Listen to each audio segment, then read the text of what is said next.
How 10,000 people live on the world's biggest cruise ship port of Miami. Early morning, January 27th, 2024. The sun is still low over the water. At the dock stands a wall of steel, rising as high as a 25-story building and stretching 365 meters, the length of roughly 3.5 football fields, placed end to end along the shore. Walking from bow to stern at a normal pace would take about 15 minutes. Hidden inside this steel giant are 20 decks, 7 swimming pools, 6 water slides, and 27 restaurants. In just a few hours, thousands of passengers will board through the gangways, carrying suitcases, pushing strollers, and dragging inflatable floats behind them. Together with the crew, roughly 10,000 people will live aboard this floating city for an entire week. A small town with that many residents would normally have its own schools, pharmacies, fire stations, supermarkets, power systems, water treatment facilities, and waste disposal infrastructure. But this city has no land beneath it. There is no concrete foundation, no underground water pipes, no electrical grid connecting it to the outside world. Beneath the passengers' feet is roughly 9 meters of steel hull. Beyond that is nothing but ocean, sometimes several kilometers deep. The ship is icon of the seas, and on this particular day, it was preparing to begin a very special journey. Music played along the dock as warm, humid Florida air drifted across the water. The passengers walking up the gangway would never see the most important parts of the ship. Much of its critical infrastructure lies below the waterline, operating according to internal systems and rules that are completely separate from the world above. That is where we will go at the end of this video. And once we get there, everything else will begin to make sense. Because a city of 10,000 people cannot survive completely on its own. Not even for a single day. It needs water. It needs electricity. It needs food. And it needs somewhere to put everything those people leave behind. On land, these things arrive through pipes, cables, roads, and municipal networks. Most people never think twice about them. But in the middle of the ocean, there are no city water pipes, electrical cables, or sewer connections. Everything these 10,000 people need must either be brought aboard or produced inside this enormous steel hull. Every day, seawater is transformed into fresh water. Every kilowatt of electricity is generated somewhere beneath the feet of passengers dancing on the upper decks. So how can a steel structure floating on thousands of meters of ocean replace the infrastructure of an entire town? And why is one of the ship's most important areas completely off limits to passengers? The answer to the second question helps explain the first, and the explanation begins with simple physics. Building a floating city. Before we understand how this floating city works, we need to understand what it is made of and how much it costs to build.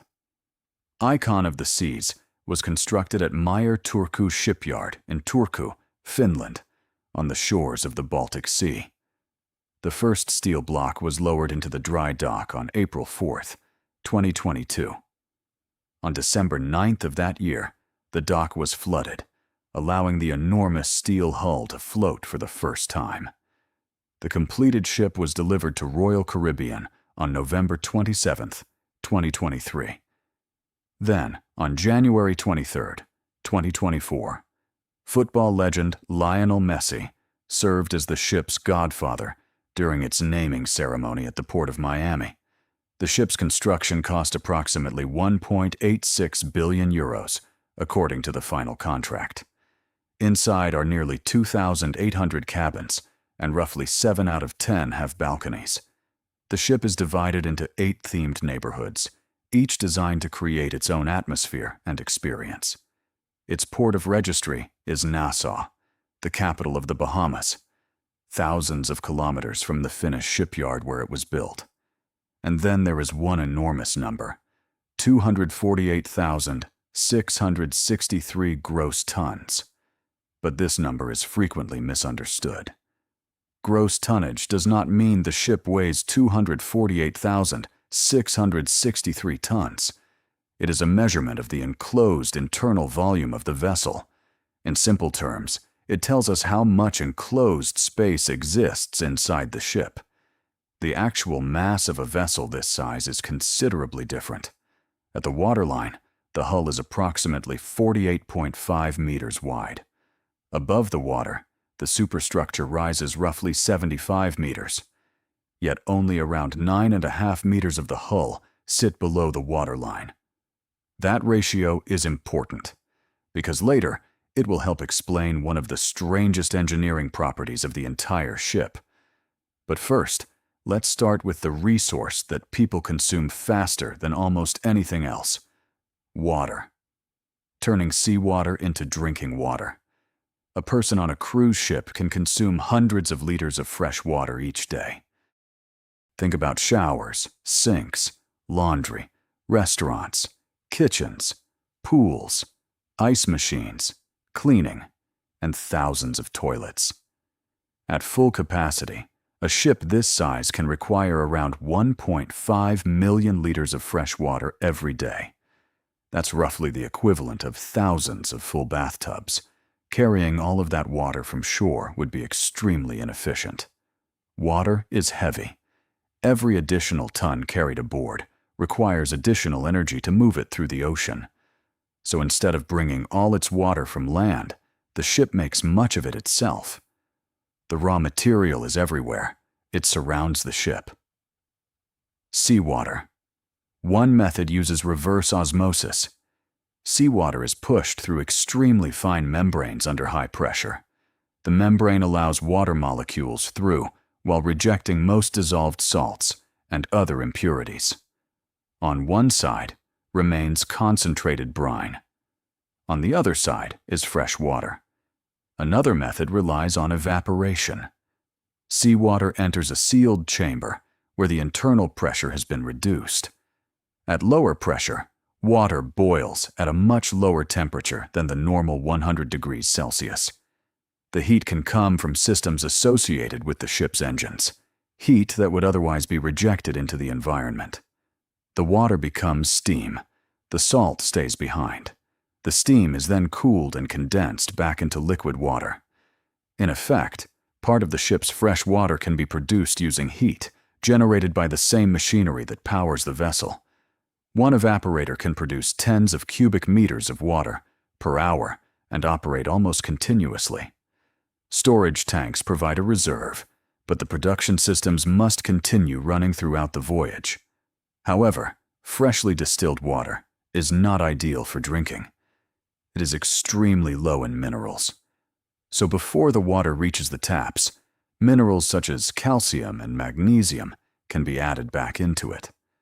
Only then does it become suitable for everyday consumption. The water eventually reaches passenger cabins, restaurants, coffee machines, kitchens, and every other place where fresh water is needed. The ship has solved one enormous problem, but it still cannot grow its own food. Feeding 10,000 people. Every meal consumed aboard the ship must ultimately come from land, and the entire week's supply has to be loaded during a remarkably short turnaround period. When one voyage ends, thousands of passengers leave. Thousands more arrive. At the same time, trucks carrying food, beverages, supplies, and other provisions enter the ship's loading areas. The entire operation can take place within roughly 8 to 10 hours. Hundreds of tons of food and beverages may be loaded during this narrow window. That includes fresh produce, meat, seafood, dairy products, beverages, dry goods, frozen foods, and countless other supplies. Every shipment must be received, inspected, stored, and moved into carefully controlled storage areas deep inside the ship. Large freezers and cold rooms preserve perishable products. From there, supplies are transported upward using cargo elevators, according to tightly controlled schedules. Because food cannot simply be ordered halfway through the Atlantic, Purchasing has to be extremely precise. Hundreds of chefs work in shifts across dozens of galleys. The ship's restaurants operate for most of the day, serving thousands of meals. The main dining room alone spans several decks and can serve thousands of people in a single evening. Imagine the logistics. Thousands of passengers, thousands of meals, hundreds of chefs, and almost no room for mistakes. A single voyage can consume enormous quantities of rice, eggs, chicken, vegetables, meat, seafood, beverages, and other ingredients. Order too little, and there may be no opportunity to restock until the ship reaches its next port. Order too much, and the excess becomes waste. That is why food purchasing is based not only on the number of passengers, but also on passenger profiles, historical consumption patterns, reservations, and expected dining preferences.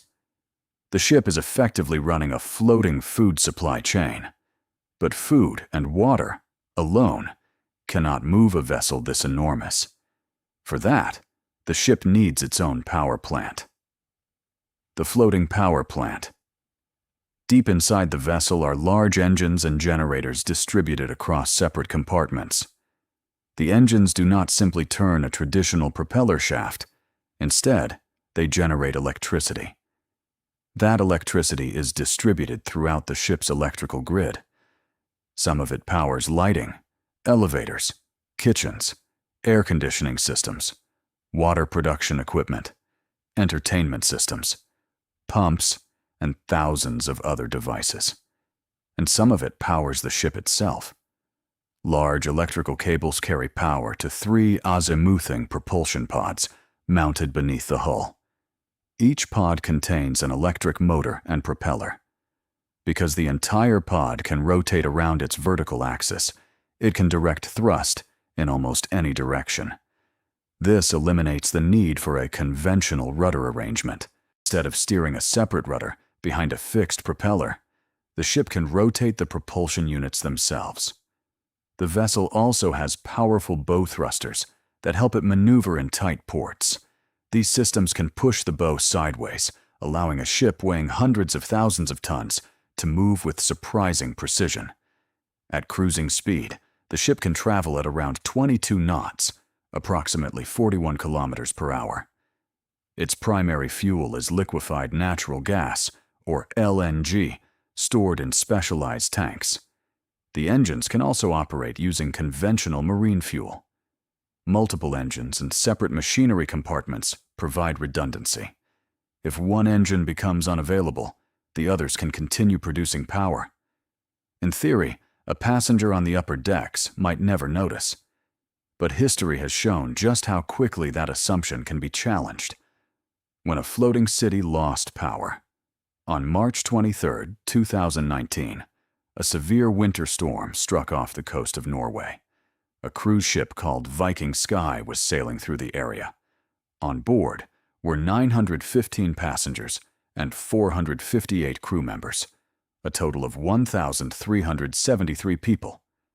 Then, at around 2 p.m., the ship suddenly lost propulsion and electrical power. The engines had shut down. Lights went out. Ventilation systems stopped. Steering became unavailable. A cruise ship that had been functioning as a self-contained city suddenly became a massive floating object, being pushed by wind and waves. And the coastline was dangerously close. The captain issued a distress signal and ordered the anchors deployed. Inside the ship, heavy furniture slid across floors. Ceiling panels came down. Water from swimming pools spilled onto decks and stairways. Passengers wearing life jackets gathered at designated muster areas. Launching lifeboats in those conditions would have been extremely dangerous. So rescuers turned to helicopters. One by one, passengers were lifted from the ship by rescue cables. Hundreds of people were evacuated in this way. 5 rescue vessels participated in the operation, while helicopters repeatedly hovered over the rolling ship. The operation continued into the following day. Eventually, the crew restored propulsion. Investigators later determined that the ship had come dangerously close to the rocks. But the cause of the blackout was surprisingly simple. It was not a hull breach. It was not a fire. It was not structural failure. The problem involved the lubricating oil.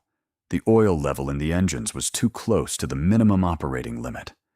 As the ship rolled violently in heavy seas, the oil moved inside the crankcases.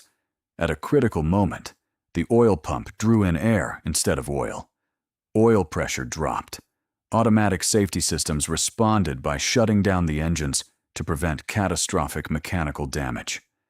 A ship carrying more than 1,000 people had effectively been stopped by something as simple as liquid moving inside a tank. The investigation also found that one of the ship's generators had already been out of service before departure. The incident resulted in multiple safety recommendations and changes to procedures across the cruise industry. It was a powerful reminder. On a floating city, even a small mechanical detail can become a life-or-death problem. And that brings us back to Icon of the Seas, because there is another question we haven't answered. How does something this tall remain upright? Why doesn't it tip over? Remember the proportions. More than 75 meters of structure rise above the water. Only about 9 meters sit below it. At first glance, that sounds dangerously unstable. Imagine placing a multi-story building inside a bathtub with only its bottom section underwater. You might expect it to topple almost immediately. But ships do not work that way. The secret is not simply how tall they are. It is where their weight is concentrated. The upper decks may look enormous, but much of their volume is actually open space, theater ceilings, atriums, restaurants, lounges, cabins. Many of these spaces contain relatively lightweight materials. The heaviest machinery is concentrated much lower in the ship. Engines, generators, fuel, water, ballast, heavy equipment. All of it is positioned as low as practical. This lowers the vessel's center of gravity. Think of a weighted tumbler toy. The heavy mat is concentrated at the bottom. Push the toy sideways, and gravity helps pull it back upright. A ship works according to similar principles. The wide hull also plays a major role. At the waterline, the vessel is nearly 50 meters wide. When the ship begins to roll, the shape of the submerged hull changes. That shifts the center of buoyancy and creates a restoring force that pushes the vessel back toward an upright position. Modern cruise ships also use active stabilizer fins. These underwater fins extend from the sides of the hull and can automatically adjust their angle according to the ship's motion. These underwater fins extend from the sides of the hull and can automatically adjust their angle according to the ship's motion. As water flows past them, they generate forces that counteract rolling. Deep inside the hull are ballast tanks containing seawater. Large pumps can move water between tanks to help control the ship's balance. Even the water in the passenger pools can become part of the stability equation. In extreme circumstances, reducing weight high above the water can improve stability. But one of the most challenging design features on Icon of the Seas sits high above the bow. A massive glass structure known as the Aqua Dome. It is enormous, and it weighs hundreds of tons. The structure was assembled in sections and installed onto the ship using massive cranes. For naval architects, placing hundreds of tons of material high on the vessel creates a serious stability challenge. The higher a heavy mass is positioned, the more it can raise the ship's center of gravity. That means engineers had to account for every kilogram, every deck, every tank, every piece of glass, every passenger. Because on a ship this size, weight distribution is not a minor detail. It is the foundation of stability. But there is one final problem, perhaps the least glamorous, and one of the most important. Waste. What happens to the waste? 10,000 people can generate an astonishing amount of waste. Every toilet flush, every shower, every sink, every load of laundry, every meal, every discarded bottle. And all of it has to go somewhere. Cruise ships use vacuum toilet systems. Instead of relying entirely on gravity, flushing creates a pressure difference that pulls waste through the pipes. This allows the system to use far less water than a conventional toilet. Over the course of a week, hundreds of thousands of liters of black water can be generated. Millions more liters of gray water come from showers, sinks, kitchens, and laundry facilities. All of this wastewater is transported to treatment systems deep inside the ship. There, it can undergo multiple stages of filtration, aeration, biological treatment, and disinfection. Solid material is separated and processed. Some waste can be dried and incinerated. Other materials, including glass and metals, are stored and eventually taken ashore for appropriate disposal or recycling. Food waste can also be processed to reduce its volume. The goal is simple. The ship cannot simply dump everything into the ocean. It has to manage its waste responsibly and comply with strict international maritime regulations. And now we reach the part of the ship that almost no passenger ever sees. The hidden city below the passenger decks, beneath the waterline, is another world. There are narrow corridors, low ceilings, pipes, cables, ventilation ducts, storage rooms, engine spaces, crew facilities. The crew call some of these internal passageways by nicknames, and they form an enormous network running through the ship. Laundry carts move through them. Food supplies move through them. Dishes move through them. Maintenance crews move through them. There are no panoramic ocean views here. No swimming pools, no water slides, no luxury balconies. Just steel, machinery, pipes, and the people who keep the entire floating city alive. Thousands of crew members live and work inside this hidden world. Their cabins are usually much smaller than passenger cabins. Many are shared. Bunk beds line the walls. A small desk may sit between them. There are crew dining areas, laundry facilities, recreation spaces, and medical facilities. For many crew members, contracts can last for several months at a time. During those months, this enormous steel vessel becomes their home. At night, while passengers sleep in comfortable cabins or watch shows under bright lights, crew members continue working below. They clean, they cook, they repair, they monitor machinery, they move supplies, they maintain the systems that passengers rarely even realize exist. Two cities coexist inside the same structure. The upper city is the one passengers see. The lower city is the one that makes the upper city possible. And these two worlds rarely cross paths. The passengers see restaurants, pools, entertainment, balconies, and ocean views. But underneath all of that is a hidden network of people and machines, keeping everything running. The crew quarters, engine rooms, storage areas, tanks, and machinery are concentrated deep within the hull. Their weight also contributes to the vessel's overall stability. Remove the lower infrastructure, and the magnificent structure above would lose not only its purpose, but also much of the carefully calculated balance that keeps it upright.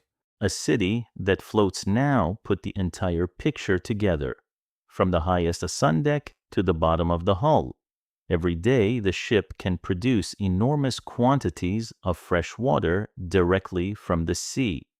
During a short turnaround, hundreds of tons of food and beverages are loaded aboard. Its engines and generators produce enough electrical power to operate what is essentially a small city. Its wastewater is treated on board. Its waste is processed.